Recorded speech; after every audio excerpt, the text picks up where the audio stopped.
Good day, everyone. So I am Marakela J. Dagum, and I am here today to discuss fake news and the different forms of information disorder commonly found online. So, as social media becomes one of the main source of information, it is important for us to understand how false information or harmful content spreads and affects people. So, my report focuses on three major types of false or harmful information, which are misinformation, disinformation, and malinformation. So, we'll analyze real life and online examples in the Philippine context and discuss how people can identify misleading content and avoid spreading it. So, here are the objectives. So at the end of this report, we aim to define the difference among disinformation, misinformation, and malinformation, analyze real-life or online examples of these forms of false or harmful information in the Philippine context, and explain how people can identify the possible intent behind the posts and information they encounter online, and lastly, applying simple fact-checking and verification techniques to avoid spreading false or misleading information online. Now that we know our objectives, let us move on to the three major types of fake or harmful information. So, starting with the disinformation. So, disinformation refers to the intentional spread of false information to deceive, manipulate, or influence people.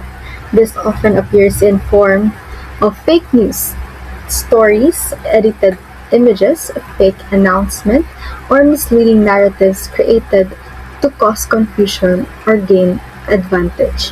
So, in simple words, disinformation is a false information that is shared with the intention to mislead people. Okay, and the next misleading information is the misinformation. So, misinformation refers to the unintentional spread of false or inaccurate information. So, these are usually caused by mistakes, misunderstandings, or misinterpretations. So, example includes rumors, incorrect claims, and misleading posts shared without the intention to deceive. So, in simple words, misinformation is a false information that is shared without the intention to mislead people. So, next is the malinformation. So, malinformation refers to real or authentic information that is shared with harmful intent. Although the information is true, it is used in a ways that damage privacy, reputation, or public trust, such as leaking confidential documents or exposing private information without consent. So, in simple words, malinformation is a true information that is shared to harm people or damage their reputation. So again, disinformation is false information that is shared with intention to mislead people. So I have here examples of disinformation, and I will analyze a visual example of disinformation. So this image is classified as disinformation, specifically a fabricated content. So this image is completely artificial and digitally generated to imitate a real-life emergency, and it does not document an actual event but creates a believable crisis scenario to deceive viewers. So this happened last September 5, 2025, wherein someone made this AI-generated photo of a truck on fire. So as you can see here, there is a Gemini logo. So we can really see that it is AI generated. And then after the generated image spreads throughout the social media, the respondents or firemen rush into the place where the incident happened. And this is what they saw. They saw the truck in a good condition. So this example demonstrates how AI-generated images contributes to modern disinformation. Even though the image looks realistic, it is completely fake and can mislead the public.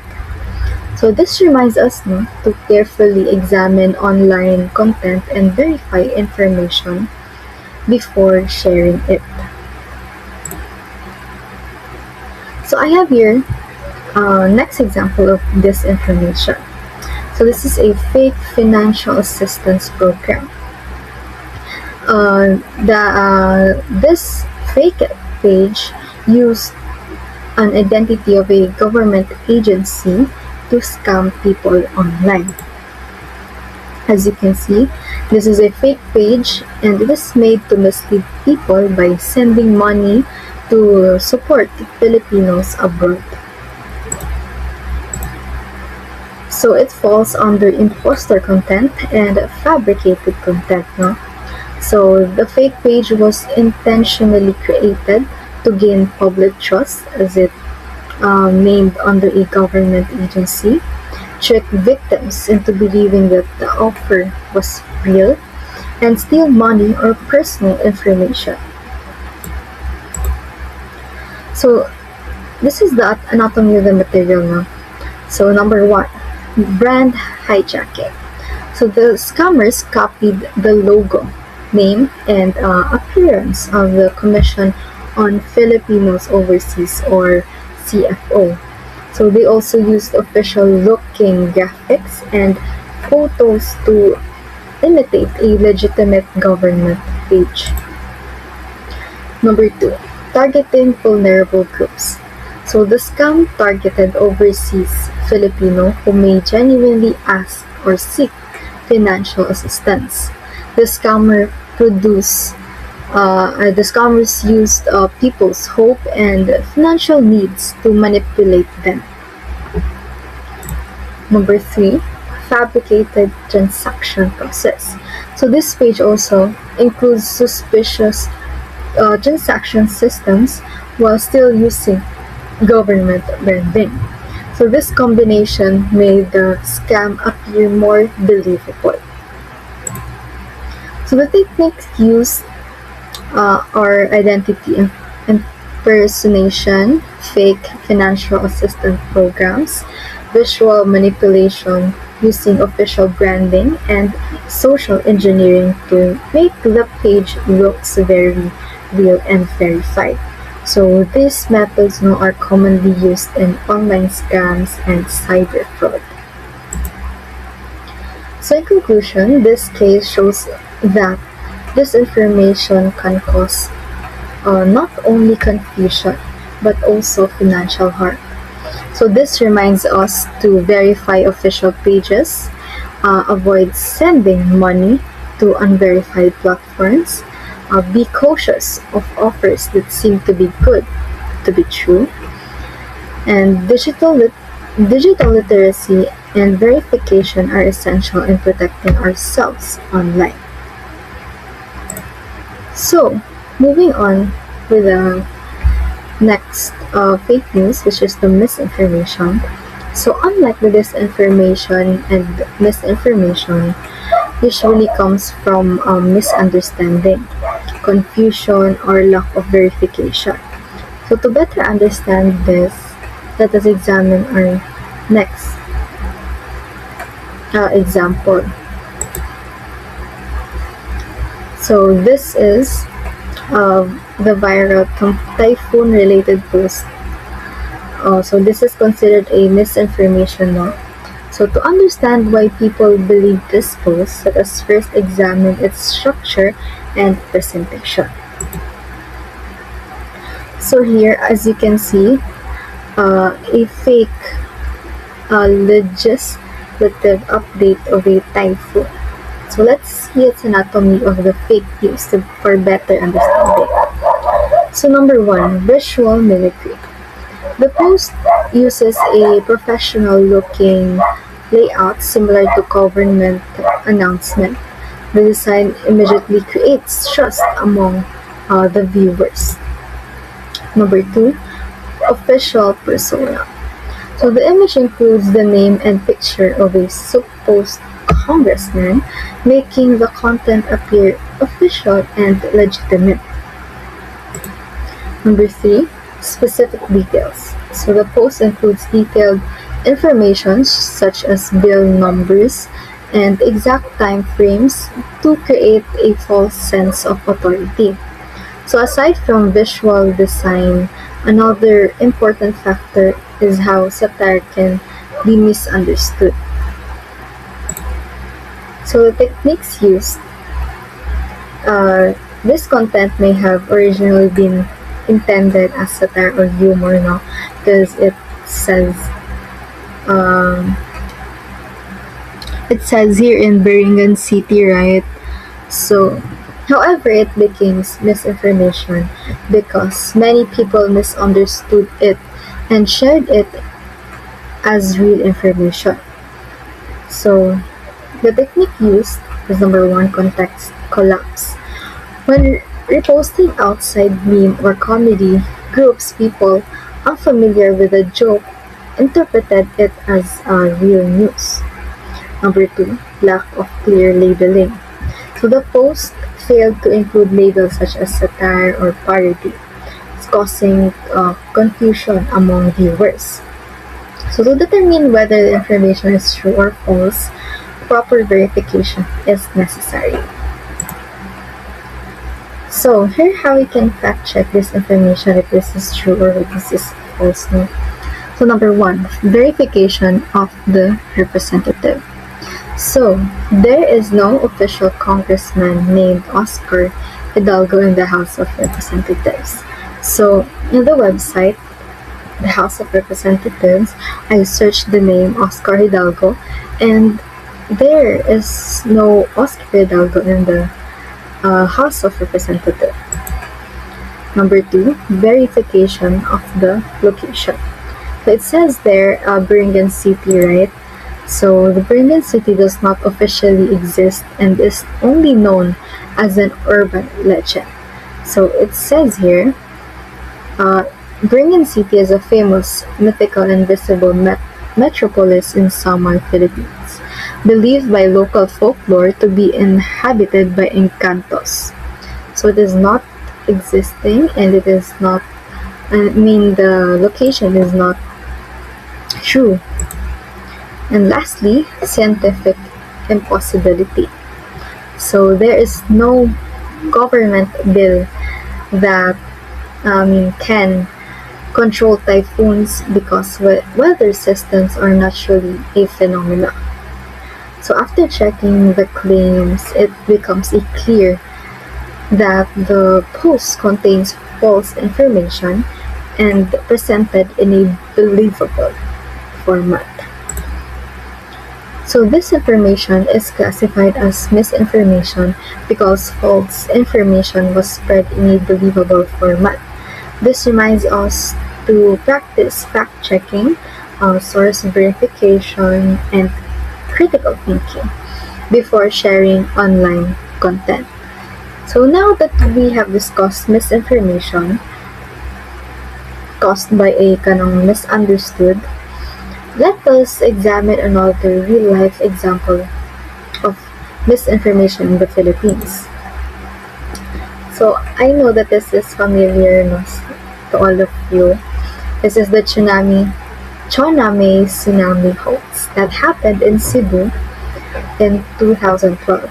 So this case demonstrates how fear and misunderstanding can rapidly spread false information during emergencies. So the classification of this is misinformation because this incident is classified as misinformation because the false tsunami warning was spread unintentionally. As we know, there was a mother shouting "Choname" because her child is gonna missing.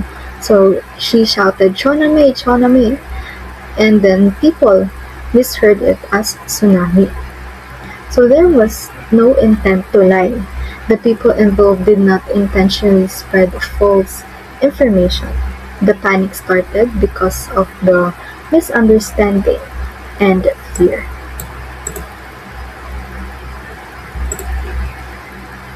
So it triggered the trigger event. So this is because after a strong earthquake, people misheard the name tsunami as tsunami, which triggered panic among the crowd. So to better understand how the panic spread so quickly, let us analyze the anatomy of the incident.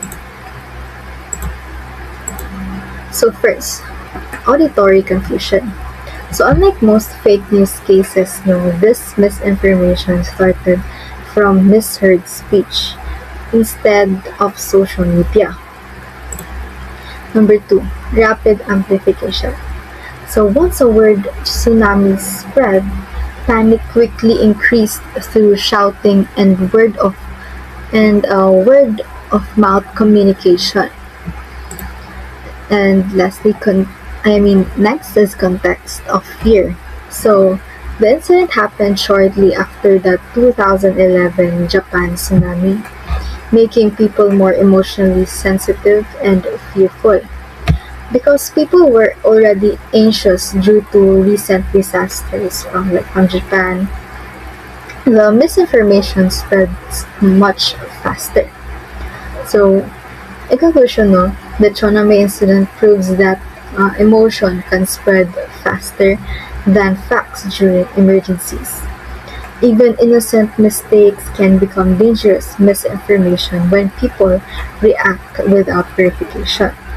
So after discussing misinformation, disinformation, we will now move to the final category, which is the malinformation. So unlike misinformation and disinformation, malinformation involves authentic information that causes harm because of how it is shared or exposed.